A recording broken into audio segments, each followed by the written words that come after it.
the better half is standing and taking a picture of me right now. And I appreciate the introduction. And you know, I tried to tell everybody, I said, number one is that, you know, I don't try to play myself up by any means. I'm just the captive of my characters. I invested in a story 4 years ago. My wife put up with me writing the story for 2.5 years before I finally got it done and got it to a publisher. She put up with another year with the sequel that's about to come out right after the first of the year. What I want to say to you is this, before I begin reading a little bit, is just a little bit of a backdrop, and that is this. Does our journey through life testify to our perseverance of God, or God's providence, or the necessity of both? Do we look back on our walk through life and see our experiences, the goods and the bad, and while we're going through them, we wonder what happened? Was it what God intended for me, or did I just happen to go in the wrong place? Most of the time when we look back, we can say God was there, we just didn't see it at the time. So this is a story that actually dwells into that message. And I want to share one real quick, because I want to get right into the book.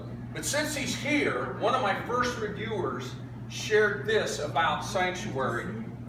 He said, Sanctuary is a rousing mystery suitable for all audiences. He says, here's a mystery almost all of us can dig our teeth into, especially those born and bred in a small southern town, USA. Here are the facts. A Civil War era South Georgia courthouse goes up in flames. The only casualty is Shiloh High's beloved assistant football coach. Enter 3 years later, retired newspaper icon Theo Phillips escaping the hustle and bustle of Atlanta for, yep, you guessed it, the peace and tranquility of little old Shiloh. Unable to keep his journalistic inquisitiveness in check, ends up lifting the lid of Pandora's box. Well, as those good old boys like to say, things get curiouser and curiouser. I love that line.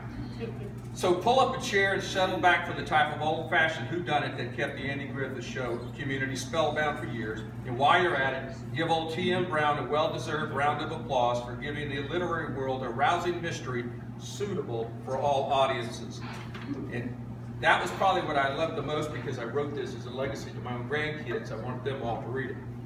I'm going to pick up in the story. I like my characters to do all my talking. I'm picking up right after Theo and Liddy have left the shadows of Atlanta. He's retired as a publishing executive, 40 years removed from their original roots in South Georgia. She decides it's time for him to quit. He's frustrated, he's tired, he's worn out. So they're heading back to South Georgia, and she found them a house in Shiloh, Georgia, which is depicted as being off the Flint River just south of Albany. The story goes, Liddy's attention diverted to weathered barns and sheds with rusted tin roofs along the side of the road. We must be getting close. She begged me to stop when her eyes fixed upon an abandoned mansion with discolored columns and dangling shutters that no longer protected the shattered windows.